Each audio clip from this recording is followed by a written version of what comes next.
بسم اللہ الرحمن الرحیم۔ آج آپ کے سامنے حضرت امام جعفر صادق علیہ السلام کا فرمان نمبر 3 بیان کرنے لگا ہوں۔ آپ نے فرمایا، اللہ تعالیٰ کی منع کردہ چیزوں سے رک جا تو عبادت گزار ہوگا، اللہ کی تقسیم پر راضی ہو جا تو مسلمان ہوگا۔ یہ حضرت امام جعفر صادق علیہ السلام کا فرمان ہے۔ اب اس کو ہم سمجھتے ہیں۔ آپ نے فرمایا جس چیز سے اللہ نے منع کیا ہے اس سے رک جا تو عبادت گزار ہوگا۔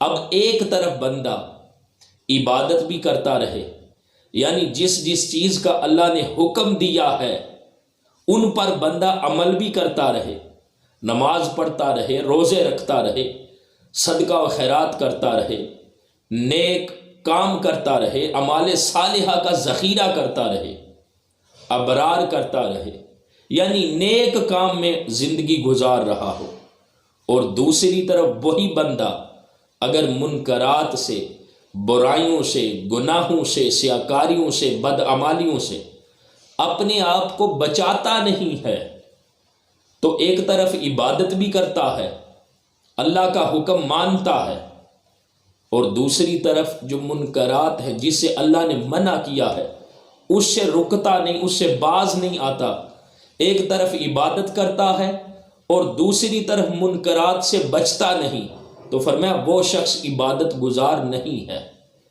اگر ایک طرف عبادت بھی کرتا ہے اور دوسری طرف جن چیزوں سے اللہ نے منع کیا ہے ان سے رک جاتا ہے تو وہ حقیقت میں عبادت گزار ہے۔ اس لیے فرمایا منکرات سے، جن چیزوں سے اللہ نے منع کیا ہے ان کو زندگی سے نکال دے، چھوڑ دے تو عبادت گزار ہوگا۔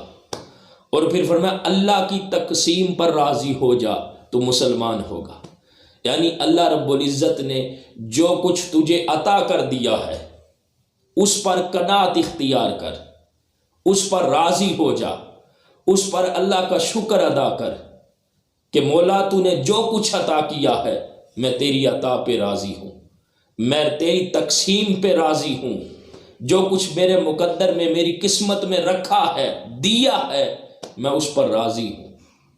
تو فرمایا جب تو اللہ کی تقسیم پر راضی ہو جائے گا، جو کچھ رب نے تیرے مقدر میں لکھ دیا ہے، جو کچھ اس نے تقدیر لکھ دی ہے، تو اس پر راضی ہو جا تو مسلمان ہوگا۔ یعنی مسلمان اپنی زبان سے شکوہ نہیں کرتا، مسلمان شکایتیں نہیں کرتا پھرتا، مسلمان روتا نہیں ہے کہ ہائے میری زندگی کیسی ہے، دکھوں اور مصیبتوں میں گرا ہوا ہوں، پریشان ہوں۔ مسلمان کی زندگی ایسی نہیں ہوتی۔ مسلمان تو وہی ہے نا جو سراپا شکر بنا رہتا ہے، جو سراپا صبر بنا رہتا ہے۔ تو فرمایا اللہ کی تقسیم پر راضی ہو جا تو مسلمان ہوگا۔